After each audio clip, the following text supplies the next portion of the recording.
नमस्कार, हिंदी साधन चैनल में आप सभी का हार्दिक स्वागत करती हूं। आज के इस वीडियो में हिंदी के वस्तुनिष्ठ प्रश्न को लेकर उपस्थित हूं।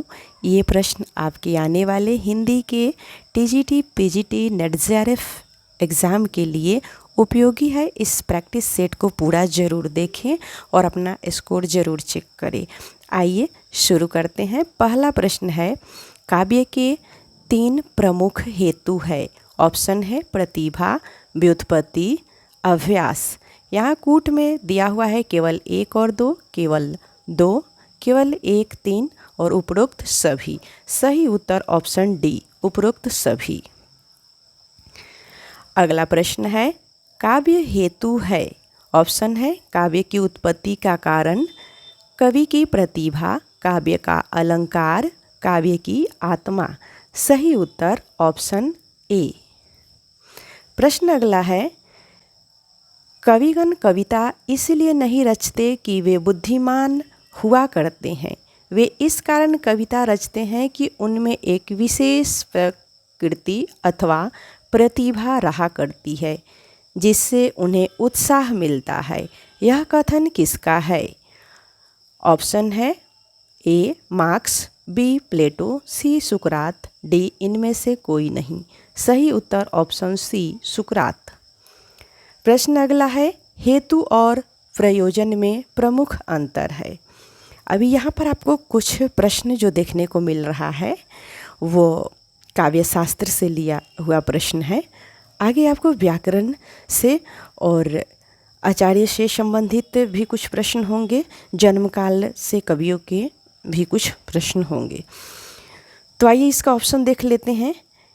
पहला ऑप्शन है हेतु बीज स्वरूप में होते हैं और प्रयोजन फल स्वरूप में। दूसरा ऑप्शन हेतु योजनाबद्ध होती है जबकि प्रयोजन की कोई योजना नहीं होती।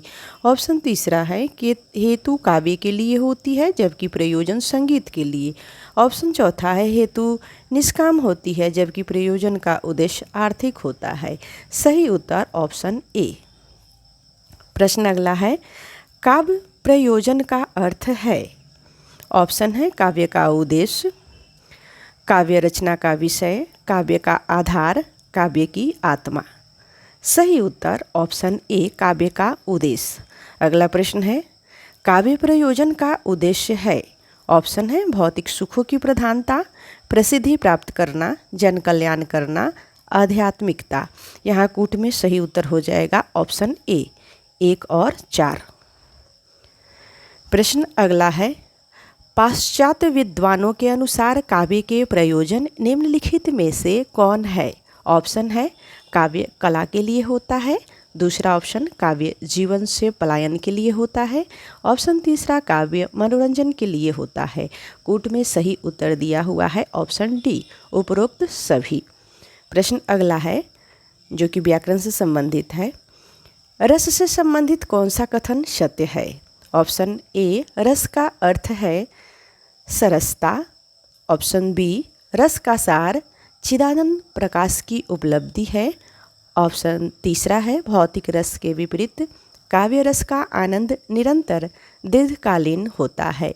सही उत्तर हो जाएगा ऑप्शन डी, उपरोक्त सभी। प्रश्न अगला है, जीवन काल के आधार पर आचार्यों का सही अनुक्रम है। तो यहाँ पर सबसे पहले ऑप्शन में कुंतक, क्षेमेंद्र, वामन और फामह है। दूसरे ऑप्शन में वामन, फामह, कुंतक, क्षेमेंद्र। ऑप्शन तीसरा वामन, भामह, क्षेमेंद्र, कुंतक। ऑप्शन चौथा क्षेमेंद्र, कुंतक, वामन और वामह। सही उत्तर ऑप्शन सी, सबसे पहले वामन, क्षेमेंद्र और कुंतक। प्रश्न अगला है, रचनाकाल के अनुसार निम्नलिखित आचार्यों का सही अनुक्रम है। ऑप्शन पहला Hemchandra, Shankuka, Bhojraj, Sharadatanaya. Option B Shankuk, Hemchandra, Bhojraj, Sharadatanaya. Option सी सरदा, तनय, भोजराज, क्षेमेंद्र और शंकुक है। और ऑप्शन चौथा में भोजराज, शंकुक, हेमचंद, सरदा, तनय। यहाँ पर सही उत्तर हो जाएगा आपका ऑप्शन वी। प्रश्न अगला है, जन्मकाल के अनुसार निम्नलिखित पश्चात आलोचकों का सही कालानुक्रम है? ऑप्शन है Coleridge, Matthews, Arnold, Croce, John Dryden. Option B Matthew, Arnold, Croce, Coleridge, John Dryden. Option C Croce, Coleridge, John Dryden, Matthew, Arnold. Option चौथा John Dryden, Coleridge, Matthew, Arnold, Croce. Option D सही उत्तर हो जाएगा। प्रश्न अगला है, रचना काल के अनुसार निम्नलिखित ग्रंथों का सही अनुक्रम है? ऑप्शन ए अलंकार सर्वस्व, अलंकार कौस्तुभ, काव्यालंकार, सार संग्रह, काव्यालंकार। ऑप्शन बी काव्यालंकार, अलंकार सर्वस्व, अलंकार सार संग्रह, अलंकार कौस्तुभ। ऑप्शन तीसरा काव्यालंकार सार संग्रह, अलंकार सर्वस्व, अलंकार कौस्तुभ, अलंकार काव्यालंकार। ऑप्शन चौथा काव्यालंकार, काव्यालंकार सार संग्रह, अलंकार सर्वस्व, अलंकार कौस्तुभ। सही उत्तर हो जाएगा ऑप्शन डी। प्रश्न अगला है, नाट्यशास्त्र से संबंधित निम्नलिखित ग्रंथों का सही अनुक्रम है? ऑप्शन ए भाव प्रकाश, 10 रूपक, नाट्य दर्पण, अभिनव भारती। इन्हीं नामों को फिर से चारों ऑप्शनों में दिया हुआ है, तो सही उत्तर को हम देखते हैं। सही उत्तर है ऑप्शन डी, अभिनव भारती, 10 रूपक, नाट्य दर्पण, भाव प्रकाश। यहाँ पर आपका ज़्यादा समय ना लेते हुए इस प्रकार से जो प्रश्न होगा तो हम सीधे सही उत्तर पर चलेंगे। आप चाहे तो वीडियो को पॉज करके और अपना उत्तर देख सकते हैं और अपने स्कोर को भी चेक कर सकते हैं। आइए अगले प्रश्न को देखते हैं। प्रश्न अगला है, रचना काल के आधार पर निम्नलिखित ग्रंथों का सही अनुक्रम है? यहाँ पर कुछ ग्रंथ है। ऑप्शन ए ध्वन्यालोक, काव्य मीमांस, काव्यदर्श, साहित्य दर्पण। तो यहाँ पर सही उत्तर हो जाएगा ऑप्शन बी काव्यादर्श, ध्वन्यालोक, काव्य मीमांस, साहित्य दर्पण। प्रश्न अगला है, शत्रु या आतताई को सामने पाकर या उनके दुष्ट कृत्यों को देख या सुनकर उसके समन तथा दमन के क्रियाशील उत्साह का वर्णन कहलाता है? ऑप्शन है वीर रस, विभत्स रस, अद्भुत रस, भयानक रस। ऑप्शन ए सही हो जाएगा वीर रस। अगला प्रश्न है, वक्रोक्ति काव्यस्य जीवितम, यह कथन किस आचार्य का है? Option A Kuntaka, option B Banabhatta, option C Anandavardhana, option D Bhojaraja. सही उत्तर ऑप्शन ए कुंतक। प्रश्न अगला है, स्वामी हरिदास ने नित्य विहारी कृष्ण की निकुंज लीलाओं का गान किस संप्रदाय में किया है? ऑप्शन है सखी संप्रदाय, राधा वल्लभ संप्रदाय, चिन्त्य संप्रदाय, अष्टछाप संप्रदाय। सही उत्तर ऑप्शन ए सखी संप्रदाय। प्रश्न अगला है, आचार्य रामचंद्र शुक्ल ने साहित्य में रस की कौन कौन सी स्थितियाँ बतलाई है? ऑप्शन ए उत्तम रस, मध्य रस, निम्न रस, शांत रस, वीर रस, रौद्र रस।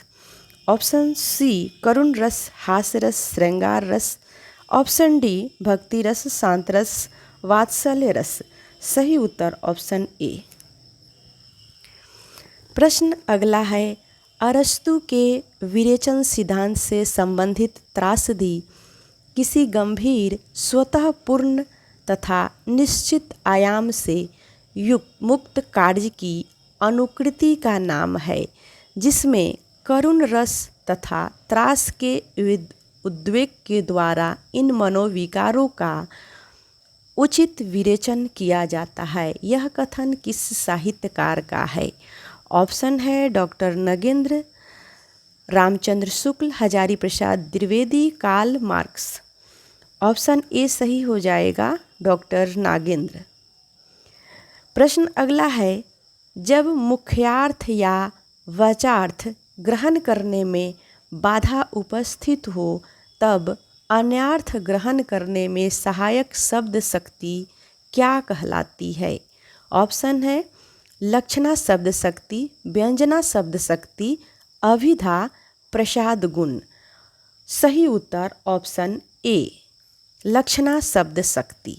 अगला प्रश्न है, जिस वाचक शब्द से मुख्यार्थ का बोध होता है उसे कहते हैं? ऑप्शन है गुण औचित्य, शब्द शक्ति, अभिधा शब्द शक्ति, प्रयोजनवती लक्षणा। सही उत्तर ऑप्शन सी। प्रश्न अगला है, शब्दार्थो शरीरम ऋषः आत्मा, यह कथन किसका है? ऑप्शन है राजशेखर, रामचंद्र शुक्ल, आचार्य विश्वनाथ, हेमचंद्र। सही उत्तर ऑप्शन ए, राजशेखर। प्रश्न अगला है, संरचनावाद के आम विचार एक बौद्धिक प्रवृत्ति की रचना करते हैं। वे विचार हैं। ऑप्शन पहला है, संरचना वह है जो पूर्णता के प्रत्येक तत्व की स्थिति को निर्धारित करता है। ऑप्शन दूसरा है, संरचनावादी संरचनात्मक नियमों में ज़्यादा रुचि लेते हैं जो बदलाव की जगह सह अस्तित्व से संबंधित होते हैं। ऑप्शन तीसरा, संरचना वे असली वस्तु है जो अर्थ के धरातल या सतह के नीचे विद्यमान रहती है। ऑप्शन चौथा, संरचनावादियों का मानना है कि हर प्रणाली की एक संरचना होती है। यहाँ पर सही उत्तर हो जाएगा ऑप्शन डी, उपरोक्त सभी। प्रश्न अगला है, कॉलरिज की कल्पना की अवधारणा है। ऑप्शन है कल्पना सृजन के साथ साथ समन्वय का कार्य करती है। ऑप्शन दूसरा, कल्पना पदार्थ और चेतना का एवं विचार तथा भाव का समन्वय करती है। ऑप्शन तीसरा, कल्पना वह शक्ति है जो मस्तिष्क में संवेदनाओं से प्राप्त अनुभवों के बिंब बनाती है। सही उत्तर ऑप्शन डी, उपरोक्त सभी। प्रश्न अगला है, क्रोचे के अभिव्यंजनावाद से संबंधित कौन सा कथन सत्य है? ऑप्शन है अंतः प्रजा एक प्रकार का आंतरिक ज्ञान है जो स्वयं का प्रकाश है। ऑप्शन दूसरा, प्रजा के साथ अभिव्यंजना का नित्य संबंध है, अर्थात जहाँ भी अंतः प्रजा होगी वहाँ अभिव्यंजना होगी। ऑप्शन तीसरा, अभिव्यंजना अंतः प्रज्ञा के बिना संभव है। सही उत्तर ऑप्शन ए। अगला प्रश्न, शरीरंतावदिष्टार्थ व्यवच्छिन्न पदावली, यह किस आचार्य का कथन है? ऑप्शन है दंडी, भामह, रुद्रट, विश्वनाथ। सही उत्तर ऑप्शन ए, दंडी। प्रश्न अगला है, काव्य संसार के प्रति कवि की भाव प्रधान मानसिक प्रतिक्रियाओं की श्रेय देने वाली अभिव्यंजना अभिव्यक्ति है, यह किस आचार्य का कथन है? ऑप्शन है केशवदास, बाबू गुलाब राय, डॉक्टर नगेंद्र, श्याम सुंदर दास। सही उत्तर ऑप्शन बी। प्रश्न अगला है, साधारणीकरण से संबंधित कौन सा कथन सही है? ऑप्शन है साधारणीकरण रसवाद के बाद की प्रक्रिया है। ऑप्शन दूसरा, साधारणीकरण आलंबन तत्व धर्म का होता है। ऑप्शन तीसरा, इसके लिए भोजकत्व व्यापार अनिवार्य है। ऑप्शन चौथा, साधारणीकरण के बिना भी रसानुभूति संभव है। ऑप्शन सी सही हो जाएगा। प्रश्न अगला है, टी.एस. एलियट की परंपरा संबंधित अवधारणा से संबंधित कौन सा कथन सत्य है? ऑप्शन है व्यक्ति प्रतिभा के स्थान पर एलियट ने परंपरा को महत्व दिया। ऑप्शन दूसरा, एलियट परंपरा को ही संस्कृति के रूप में ग्रहण किया है। ऑप्शन तीसरा, एलियट के अनुसार परंपरा का संबंध संस्कृति से है। ऑप्शन चौथा, इलियट की दृष्टि में परंपरा स्थिर न होकर गतिमान शक्ति है। सही उत्तर ऑप्शन डी, उपरोक्त सभी। प्रश्न अगला है, संरचनावाद निम्नलिखित में से किसे स्वीकार नहीं करता? ऑप्शन है साहित्य समाज का दर्पण है, साहित्य जीवन की आलोचना है, साहित्य रचनाकार की आत्माभिव्यक्ति है, चौथा ऑप्शन सहज बुद्धि नाम की कोई चीज़ नहीं होती है। सही उत्तर हो जाएगा ऑप्शन डी, उपरोक्त सभी। प्रश्न अगला है, निम्नलिखित में से कौन सुमेलित नहीं है? ऑप्शन पहला, अलंकार संप्रदाय के जनक आचार्य भामह है। दूसरा ऑप्शन, वक्रोक्ति संप्रदाय के जनक आचार्य कुंतक है। ऑप्शन तीसरा, औचित्य संप्रदाय का प्रतिपादन आचार्य क्षेमेंद्र ने किया है। सही उत्तर ऑप्शन डी, उपरोक्त सभी। इसमें से सभी सुमेलित है। प्रश्न अगला है, प्लेटो के दर्शन में निम्नलिखित में से कौन से विषयों का निरूपण है? ऑप्शन पहला है आदर्श राज्य, दूसरा ऑप्शन प्रत्यय सिद्धांत, तीसरा ऑप्शन ज्ञान मीमांस, चौथा ऑप्शन है आत्मा का रस। तो यहाँ पर सही उत्तर हो जाएगा ऑप्शन सी, केवल 1, 2 और 3। तो यहाँ आज के वीडियो में जितने जो प्रश्न हैं वो लगभग सभी काव्य शास्त्र से ही लिए गए प्रश्न हैं। तो काव्य शास्त्र से लगभग 8 से 10 प्रश्न आ ही जा रहे हैं। तो इसीलिए इन काव्य शास्त्र के प्रश्नों को आपको बहुत ही सावधानी से देखने और करने की ज़रूरत है, ताकि यहाँ से कोई प्रश्न आपका ना छूटे। अगर थोड़ा सा ध्यान देने पर काव्य शास्त्र मुश्किल नहीं है, इसको आप आसानी से कर सकते हैं, लेकिन इसमें आपको प्रैक्टिस की बहुत ज़रूरत है। तो प्रैक्टिस करते रहिए और अपने एग्ज़ाम की जो तैयारी है इसको बहुत बढ़िया से कीजिए और सफलता आपको ज़रूर मिलेगी। मेहनत करने से सफलता आपको ज़रूर मिलेगी, इसी भाव को रखते हुए आपको मेहनत करने पर ध्यान देना है। चलिए अब आपको ज़्यादा समय नहीं लेते हुए अगले प्रश्न को देख लेते हैं। थोड़ा सा बीच बीच में बातें करना भी ज़रूरी होता है ताकि आप भी बोर ना महसूस करें। पहला अभी जो 33 प्रश्न है वह है, अरस्तु के अनुसार महाकाव्य की स्वरूप धारक तत्व है। ऑप्शन है महाकाव्य आख्यानात्मक होता है, महाकाव्य के पात्र उच्च कोटि के होते हैं, छंद एक ही प्रयुक्त होता है, इसमें विस्तार निबंध होता है।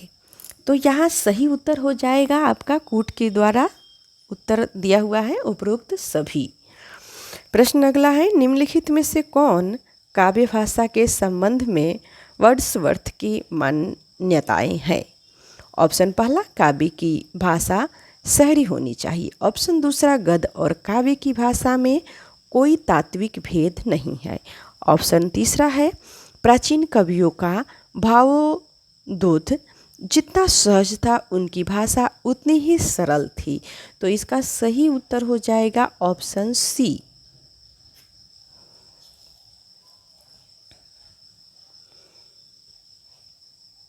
प्रश्न अगला है, प्रतिभा और प्रज्ञा में कॉलरिज के अनुसार प्रमुख अंतर है। ऑप्शन है, प्रतिभा में नवनिर्माण की क्षमता है जबकि प्रज्ञा में संयोजनशीलता है। दूसरा ऑप्शन, प्रतिभा और प्रज्ञा दोनों अर्जित होती है। ऑप्शन तीसरा, प्रतिभा का रम्य कल्पना से है जबकि प्रज्ञा के साथ रम्य कल्पना का संबंध है। ऑप्शन चौथा है, प्रतिभा आत्मनिर्भर होती है जबकि प्रज्ञा दूसरों के ज्ञान को अपना कर उसका उपयोग करती है। यहाँ पर सही उत्तर हो जाएगा ऑप्शन बी। प्रश्न अगला है, कॉलरिज के अनुसार कल्पना और रम्य कल्पना में प्रमुख अंतर है। तो यहाँ कल्पना और रम्य कल्पना में प्रमुख जो अंतर है तो वह है कि हम सीधे अंतर पर जाते हैं कि कल्पना भावोद्दीपन को केंद्र में रखकर बिंबों में आंतरिक सामंजस्य स्थापित करती है, जबकि रम्य कल्पना केवल स्थिर और निश्चित वस्तुओं पर विचारों को काम में लाती है। तो यहाँ पर आपका जितने जो ऑप्शन दिए हुए हैं वो सभी सही हो जाएंगे, तो कूट में चौथा ऑप्शन सही हो जाएगा। प्रश्न अगला है, क्रोचे के अनुसार अंतःप्रज्ञा और बुद्धि में प्रमुख अंतर है। अंतःप्रज्ञा और बुद्धि में प्रमुख क्या अंतर है? तो सही उत्तर हो जाएगा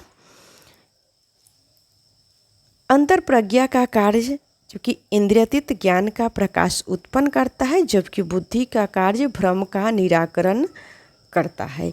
तो ये यहाँ पर सही है। दूसरा है, अंतर्प्रज्ञा संश्लेषण का एकीकरण का साधारण है, जबकि बुद्धि विश्लेषण का विभाजन का साधारण साधन है। तो यहाँ पर बी ऑप्शन भी सही हो जाएगा। और तीसरा ऑप्शन है, अंतर्प्रज्ञा वस्तुओं को अखंड और समग्र रूप में देखती है, जबकि बुद्धि खंडित और विभक्त वस्तुओं में संबंध स्थापित करती है। चौथा ऑप्शन है, अंतर्प्रज्ञा आध्यात्मिक है जबकि बुद्धि भौतिक होती है। तो ये गलत हो जाएगा। तो इस प्रकार से कूट सी सही हो जाएगा। प्रश्न अगला है, एलियट के अनुसार आलोचना के कार्य है। आलोचना के कार्य क्या है एलियट के अनुसार? प्रश्न है, ऑप्शन में दिया हुआ है कि काव्य के स्वरूप का अनुसंधान है, तो ये भी एलियट मानते हैं। अच्छे और बुरे काव्य का भेद निरूपण है, इसको भी एलियट मानते हैं। रुचि का परिष्कार है, इसे भी ये वे मानते हैं। और कलाकृतियों का विसदन, इसे भी वे मानते हैं। तो उपरोक्त सभी सही हो जाएगा। प्रश्न अगला है, हास्य रस से संबंधित कौन सा कथन सत्य है? ऑप्शन है, इसका अस्थाई भाव हास्य है, तो ये कथन सत्य है। दूसरा है, इसका संचारी भाव चंचलता, उत्सुकता, निद्रा और आलस्य है, तो यहाँ पर यह भी सही है। और ऑप्शन तीसरा में है, इस रस का आलंबन विकृत वेशभूषा स्वरूप या असामान्य बात है, ये भी सही है। और इस रस का उद्दीपन हास्योपादन, हाव भाव तथा चेष्टाएं है, ये भी सही है। तो कूट में उपरोक्त सभी सही हो जाएगा। प्रश्न अगला है, करुण रस से संबंधित कौन सा कथन सत्य है? तो करुण रस से संबंधित रस में कौन सा कथन सही है? ऑप्शन है, इसका अस्थाई भाव रति है, तो यहाँ पर ये गलत हो जाएगा। मृत आत्मीय की स्मृति में व्याकुल व्यक्ति इस रस का आलंबन है, तो ये सही हो जाएगा। इस रस का अनुभव विधाता को दोष देना, रोना, आह भरना आदि है, यह भी सही है। और इसका संचारी भाव मोह, ग्लानि, स्मृति, श्रम, निशा तथा चिंता है, यह भी सही है। तो सही उत्तर ऑप्शन दूसरा, तीसरा और चौथा हो जाएगा। तो दूसरा, तीसरा और चौथा ऑप्शन बी में है, ऑप्शन बी सही हो जाएगा। प्रश्न अगला है, निम्नलिखित कथन पर विचार करें। ऑप्शन दिया हुआ है, रौद्र रस का अस्थाई भाव क्रोध है, तो यह भी सही है कि रौद्र रस का अस्थाई भाव क्रोध है। दूसरा ऑप्शन में है, अपराधी व्यक्ति या शत्रु रौद्र रस का आलंबन है, यह भी सही है। तीसरा ऑप्शन है, रौद्र रस का अनुभव आँख लाल होना, भौं तिरछी होना, दांत पीसना, होठ चबाना आदि है, तो यह भी सही है। जब व्यक्ति को क्रोध आता है तो इस अवस्था में वो विभिन्न क्रियाएं करता है। चौथा ऑप्शन है, रौद्र रस संचारी भाव उग्रता अमरसन है, तो ये भी सही है। तो उपरोक्त सभी सही हो जाएगा। अब 8-10 प्रश्न और हम लोग कर लेते हैं। प्रश्न अगला है, निम्नलिखित कथन पर विचार करें। ऑप्शन पहला है, विभत्स रस का अस्थाई भाव घृणा है, तो इसका अस्थाई भाव जो है वह घृणा है, सही है। दूसरा ऑप्शन है, विभत्स रस का आलंबन घृणा, स्पर्श, व्यक्ति, वस्तु और दृश्य आदि है, ये सही है। विभत्स रस का अनुभव मुंह बनाना, थूकना, नाक, आँख मूंदना, रोमांच आदि है, तो ये भी सही हो जाएगा। और चौथा ऑप्शन में है, विभत्स रस का उद्दीपन युद्ध स्थल, शमशान, क्रीड़ा आदि, यानी क्रीड़ा आदि के लिए भी है, ये भी सही है। तो ऑप्शन चौथा सही हो जाएगा। प्रश्न अगला है, अभिनवगुप्त ने अभिव्यक्तिवाद से संबंधित कौन सा कथन सत्य कहा है? तो ऑप्शन दिया हुआ है, अस्थाई भाव प्रत्येक प्रमाता के हृदय में संस्कार रूप में सदैव विद्यमान रहता है, सही बात है।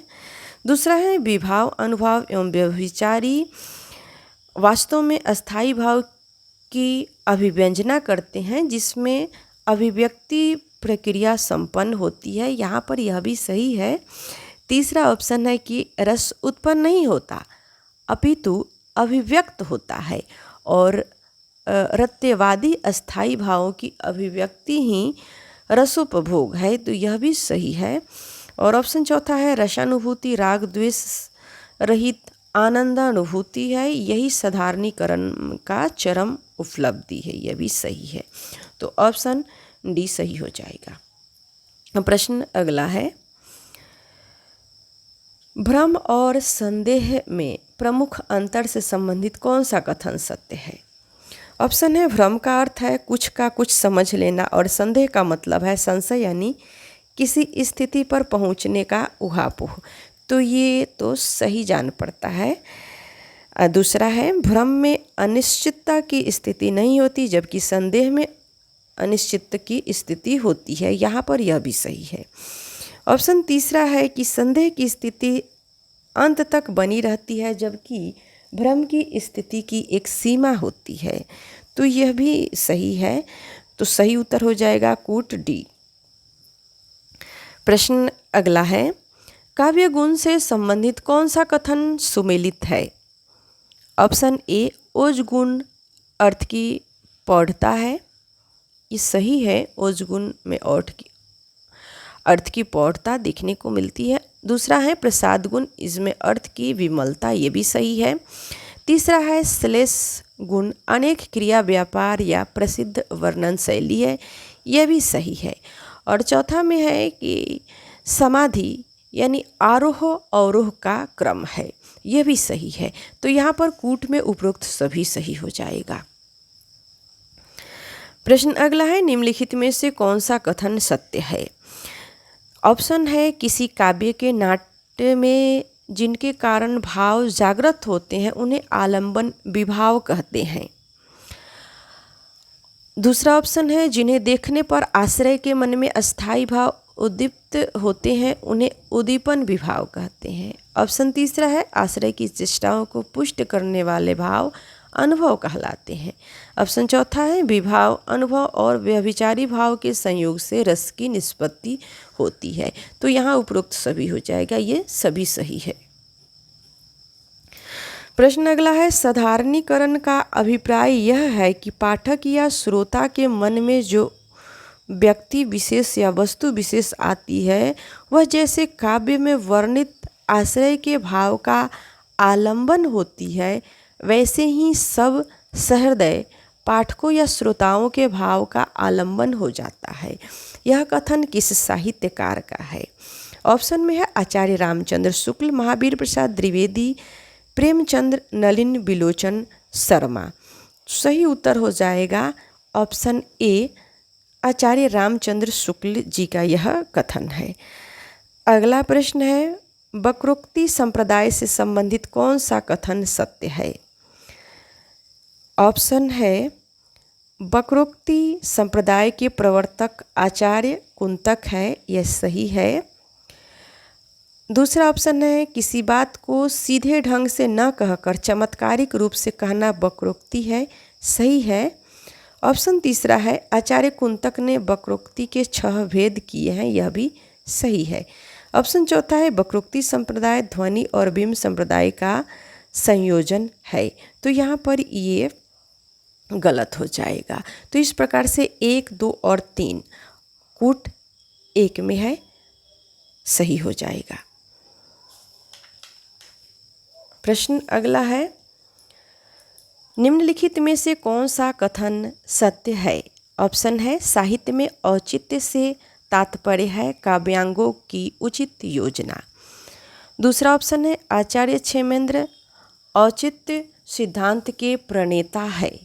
यहाँ पर कूट में देख लेते हैं, कूट में केवल एक दूसरा में केवल 2 और तीसरा में 1 और 2 सही है और चौथा में इनमें से कोई नहीं। तो कूट 1 और 2 दोनों सही है। प्रश्न अगला है, बिंब और प्रतीक में प्रमुख अंतर है। ऑप्शन ए, बिंब नवीन होता है जबकि प्रतीक रूढ़ होता है। तो ये सही है। बिंब का प्रयोजन चित्रण प्रस्तुत करता है जबकि प्रतीक संकेत मूलक होता है। यह भी सही है। तीसरा ऑप्शन में है, बिंब में स्पष्टता होती है जबकि प्रतीक उतना स्पष्ट नहीं होता है। यहाँ यह भी सही कथन हो जाएगा और ये भी बात सही है। और चौथा में है, बिंब में विस्तार एवं व्यापकता होती है जबकि प्रतीक में संक्षिप्तता एवं गहराई होती है। तो सभी हो जाएगा। तो उपरोक्त कूट में चौथा डी ऑप्शन सही हो जाएगा। आज के वीडियो में इतना ही। मिलते हैं अगले वीडियो में।